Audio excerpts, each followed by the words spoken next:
مرد اور عورت کی ساخت کے اعتبار سے اگر دیکھا جائے تو عورت کی طبیعت میں نزاکت ہے، وہ نازک ہے، مرد کے برابر اسے طاقت نہیں، سب کو معلوم ہے، وہ کہیں کی بھی عورت ہو اس کی طاقت و قوت کے اعتبار سے وہ کمزور ہے۔ اور مردوں کی طبیعت، ان کے اندر کبھی وحشی پن آ سکتا ہے، حیوانیت آ سکتی ہے۔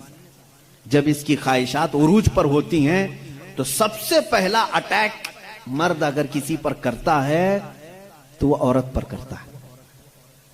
مرد اگر اس کو کھلا چھوڑ دیا گیا اور حیوانیت آ گئی تو اپنی خواہشات کو بجھانے کے لیے سب سے پہلا حملہ کس پر کرتا ہے؟ عورت پر کرتا ہے۔ اس کی زندہ مثالیں آج ہم دیکھ رہے ہیں۔ جہاں کسی تنہا عورت کو 4 گنڈوں نے پا لیا تو اس کے ساتھ کیا کرتے ہیں؟ کتے بھی اس طرح سے نہیں کرتے جس طرح سے یہ کر جاتے ہیں۔ اس کے ساتھ ریپ بھی کیا، زنا بھی کیا، خواہشیں پوری کی اور اس کو پھاڑ کر کے بھی پھینک دیا۔ جانور کوئی ایسا کرتا ہے؟ جانور بھی اس طرح سے نہیں کرتا۔ اس کا مطلب یہ ہے، رپورٹ یہ بتاتی ہیں پوری دنیا کی کہ مرد کے اندر اگر شہوت کا غلبہ زیادہ ہو گیا اور اس وقت عورت اسے سامنے نظر آ گئی تو پھر یہ اپنی حیوانیت پر اتر کر سکتا ہے، اس کا ریپ بھی سب کچھ کر سکتا ہے۔ اس لیے اسلام نے ہمہ وقت عورتوں کو کہا کہ پتہ نہیں کہاں درندے ہیں، تم ہمیشہ اپنے آپ کو محفوظ رکھو۔ یہ نہیں کہ پکنک پر جاؤ تو ناک پر اسکارف لگا لو، یہاں برے لوگ ہیں، خالی یہی کپل اچھے ہیں، دوسروں کی نظر پڑ جائے گی۔ اسلام نے ہر وقت کے لیے عورت کو یہ کہا ہے کہ تو اپنی حفاظت کی ذمہ داری خود رکھ لے، اس لیے کہ تیرے جسم کو دیکھنے کے بعد کئی ایسے مرد ہیں جن کی خواہشات انگڑائیاں لیتی ہیں اور پھر وہ حملہ کر سکتے ہیں۔ تمہاری جان کا بھی خطرہ ہے اس میں، صرف عزت لوٹنے کا نہیں، جان کا خطرہ ہے۔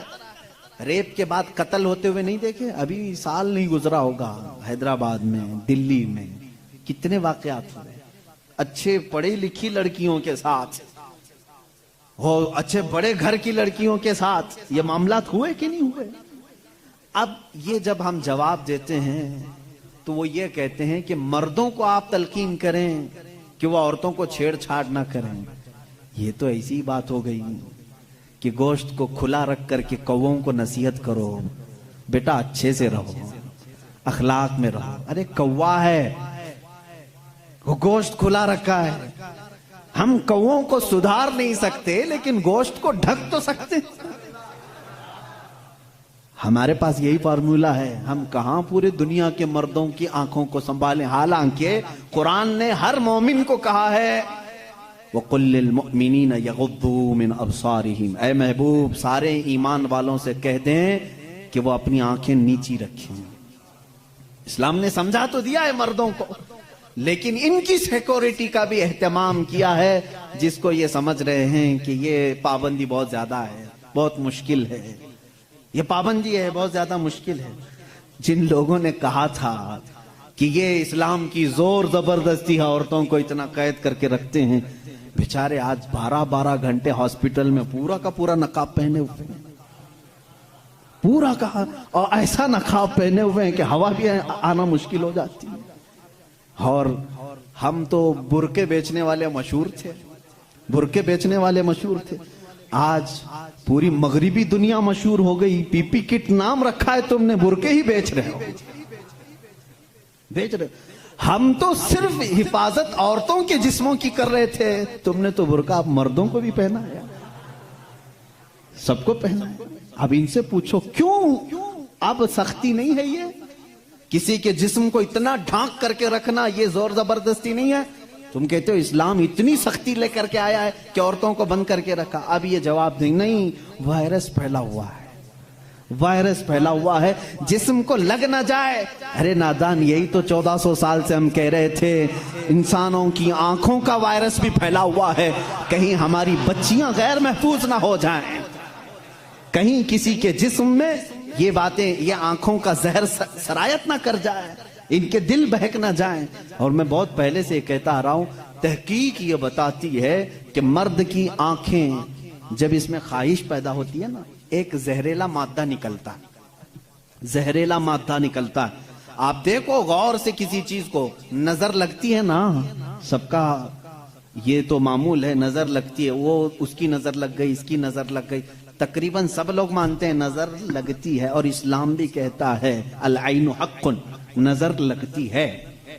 بلکہ میرے آقا صلی اللہ علیہ وسلم نے یہاں تک فرمایا میری امت میں سب سے زیادہ موت اگر کسی کارن سے ہوگی تو نظر بد سے ہوگی۔ حضور نے فرمایا ہے طبعی نیچرل ڈیتھ کے بعد، نیچرل طبعی موت کے بعد اگر کسی وجہ سے، کسی بیماری سے سب سے زیادہ موت ہوتی ہے تو نظر بد سے ہوتی ہے۔ وہ پتہ نہیں ہوتا سب کو، اس کی علامتیں تک حضور صلی اللہ علیہ وسلم کی احادیث میں گنائی گئی ہیں۔ نظر بد ہو جائے تو کیسے پتہ چلے گا؟ جسم کے اندر کیسی تبدیلیاں ہوتی ہیں کہ پتہ چل گیا کہ نظر لگی ہے، وہ پھر کبھی میں عرض کروں گا۔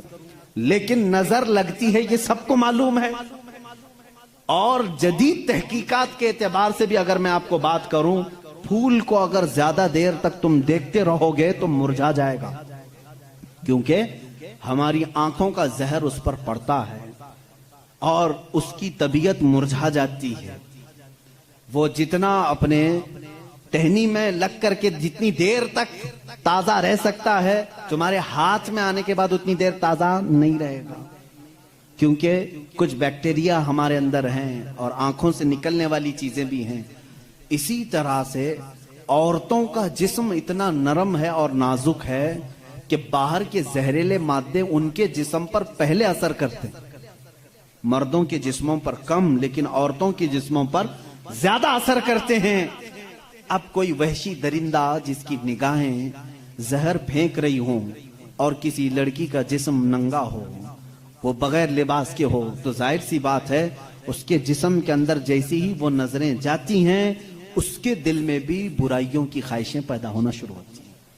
ایک طرفہ نہیں ہوتی یہ سب چیزیں، اس کے اندر جو خرابی آئی وہ اس کی آنکھوں کی وجہ سے۔ اسی لیے میرے آقا صلی اللہ علیہ وسلم نے فرمایا فَإِنَّ الْعَيْنَ تَزْنِي، آنکھ بھی زنا کرتی ہے۔ حضور صلی اللہ علیہ وسلم نے فرمایا آنکھ بھی زنا کرتی ہے۔ اب مجھے بتاؤ میرے عزیزو، اسلام نے اتنی جو حفاظت کی ہے عورتوں کی، اس کو تم کہہ رہے ہو زور زبردستی ہے؟ اسلام دین فطرت ہے، صرف وہی بات کرتا ہے جو انسان کے لیے سوٹیبل ہو، جو تمہارے جینے کے لیے اچھا ہو۔ اب میں آؤ تو میں تم کو یہ بھی بتاتا ہوں، کچھ لوگ یہ کہتے ہیں کھانے پینے کے معاملات میں بھی، اب یہ بات تھی عورتوں کی، اور ہاں یہاں پر میں یہ بات بتا دوں کہ یہ برابری جس کو کہہ رہے نا وہ برابری ہے نہیں، تم کبھی بھی اس کے جواب دینے کی بھی کوشش مت کرو۔ یہ برابری کس کو کہتے ہیں؟ ان کے سامنے رقص کرے، ڈانس کرے، برابر کرے۔ اگر مرد جو ہے کھلے عام گھومتا پھرتا ہے اور ننگا ہو سکتا ہے تو عورت کو بھی اتنا ہی ہونا چاہیے، عورت بھی اتنا ہی دکھائے، تو یہ تو ایسی برابری ہے کہ اتنا اگر شوق ہے برابری کا تو پھر ایسا کرو اپنی بیوی کے ساتھ معاہدہ کر لو، 1 سال تو بچہ دے گی، 1 سال میں بچہ دیتا ہوں۔ یہ برابری کرنے کی چیز ہے؟ ارے سارا بچوں کا درد عورت ہی کیوں سہے، تم بھی تھوڑا سا پارٹنرشپ میں لے لو۔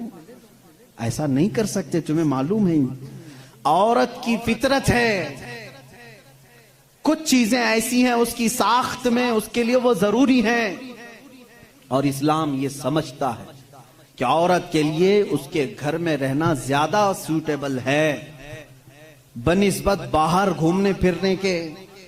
کھلے عام رہنے سے زیادہ اگر محفوظ کوئی عورت ہو سکتی ہے تو وہ پردے میں رہ سکتی ہے، اس لیے اسلام نے اس کو پردے کا حکم دیا، اس پر زور زبردستی نہیں، پابندی نہیں، اس کی فطرت ہے، وہ اسے جتنا محفوظ رکھ سکتے ہو۔ اب خریدنے والی چیزوں میں ہی آپ دیکھ لینا، اب اس کو میں عقلی طور پر اگر آپ کو بتاؤں، کچھ چیزیں ایسی ہیں آپ خرید کر، آلو پیاز لے کر کے آئے، آلو پیاز لے کر کے آئے، آپ کی کچن میں آپ نے اس کو کسی بٹی میں رکھ دیا، ٹوکرے میں رکھ دیا، کہیں پر بھی رکھ دیا، چل جاتا ہے، رکھ دیا، لیکن ساتھ میں آپ نے کچھ گوشت خریدا، کچھ ٹماٹے، کچھ دہی، باہر نہیں، فریزر میں رکھنا پڑتا ہے۔ بھائی ان کو دونوں کو برابری دو، دہی کو بھی ٹوکرے میں کیوں نہیں رکھتے، گوشت کو بھی باہر یہ اس ٹوکرے میں کیوں نہیں رکھتے؟ آپ خود کہیں گے کچھ چیزیں ایسی ہوتی ہیں جن کی سیفٹی فریزر کے اندر ہے، کچھ چیزیں ایسی ہیں کہ وہ باہر رہ کر کے بھی سلامت ہیں۔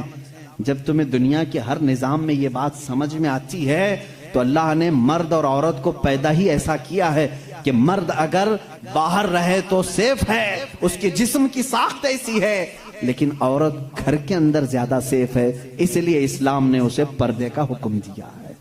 بات سمجھ میں آ گئی؟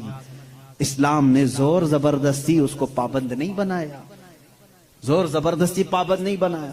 بہرحال یہ ایک بہت بڑا عنوان ہے۔ عورتوں کے حقوق کی بات اگر کوئی ایسا بندہ کرتا تو سمجھ میں آتا جو عورتوں کو مرتبے میں بڑھا کر کے یوں کہے کہ عورت کے قدموں کے نیچے جنت ہے۔ اگر کوئی ایسا شخص کہتا تو بات سمجھ میں آتی جو یہ کہے کہ بیوی کو ایک لقمہ کھلاؤ تو صدقے کا ثواب ہے۔ اگر کوئی ایسا شخص کہتا جو یہ کہے کہ ایک بیٹی کو پال کر نکاح کر دو تو جنت واجب ہے، ان کے پاس یہ کوئی بھی چیز نہیں، بلکہ یہ جس عورت کی بات کر رہے ہیں ان کے لیے وہ اپنے نفس کی خواہشات پوری کرنے کی ایک مشین ہے بس۔ اور اگر میری بات صحیح نہیں ہے تو چلو مغربی دنیا میں تمہیں دکھا دوں کہ وہاں شادی کسے کہتے ہیں، طلاق کسے کہتے ہیں، بچوں کا نظام کیا ہے۔ کثرت سے پورے یورپ میں آپ کو میں بتاؤں، وہاں شادی کا نظام تک ختم کر کے رکھا گیا ہے۔ جو لڑکی پسند آئی اس کے ساتھ رہتے رہو، بچے بھی ہو جائیں گے۔ 2 بچوں کے بعد وہ لوگ فیصلہ کرتے ہیں اب شادی کر لیں۔ اب شادی کرنے کا برابر ٹائم آ گیا، ہم لوگوں کی انڈرسٹینڈنگ ہو چکی ہے۔ یہ ہے فیکٹ بتا رہا ہوں میں آپ کو۔ کئی ایسی شادیاں ہیں وہاں پر جو بچے ہونے کے بعد کرتے ہیں کورٹ میں جا کر کے۔ تو تم نے عورت کو برابری نہیں بلکہ اپنی خواہشات کی ایک مشین سمجھا ہے۔ اسلام جو برابری دیتا ہے وہ کیسی برابری ہے؟ یہ اسلام ہی تو ہے جو عورت کو اتنی عزت کے ساتھ گھر لانے کا حکم دیتا ہے، اتنی عزت کے ساتھ۔ اگر اس کو کچھ خرافاتی لوگوں نے برا کر دیا تو الگ بات ہے، بلکہ ہمارے ہاں جو نکاح کا سسٹم ہے وہ اتنا پاکیزہ ہے کہ مرد کو کہا گیا ہے کہ عورت کے آنے سے پہلے اپنے گھر کا انتظام ہو جائے۔ وہ کہاں لا کر کے رکھ رہا ہے، بلکہ عورت کو اسی طرح سے بھگا کر لانے کا نظام اسلام میں نہیں ہے، بلکہ عورت کے لیے ایک باضابطہ پوری محفل کا انعقاد ہوتا ہے، اس کی رضا پوچھی جاتی ہے، پہلے اس سے پوچھا جاتا ہے تو راضی ہے یا نہیں۔ بہت سارے ایسے دین ہیں، بہت سارے ایسے ریلیجین ہیں، میں نام پھر نہیں ذکر کر رہا ہوں، جہاں پر عورتوں کو اظہار رائے کا حق ہی نہیں۔ ان کے بڑے جو فیصلہ کر لیے وہ ہو گئی بات۔ چائنا میں بہت سارے ایسے قبیلے آج بھی ہیں جہاں ان کے ماں باپ اپنی بچیوں کو لے جا کر کسی کے بھی کوٹھے پر چھوڑ جاتی ہیں جہاں انہیں پسند آ جائے۔ اسلام عورت کی عزت اتنی دیتا ہے جب تک وہ اپنی رضا کا اظہار نہیں کرتی قاضی کی مجال نہیں کہ وہ نکاح پڑھا سکے۔ ہم خود کھڑے رہتے ہیں جب تک اجازت نہیں آتی، پہلے ہم عورت کی اجازت لے کر کے آتے ہیں، اور پھر عورت کو اس کا حق مہر دینے کا حکم بھی مرد کو دیا گیا ہے کہ وہ تمہیں اپنی زندگی چھوڑ کر آ رہی ہے، اپنا گھر چھوڑ کر کے آ رہی ہے، اس کا حق مہر ادا کرو۔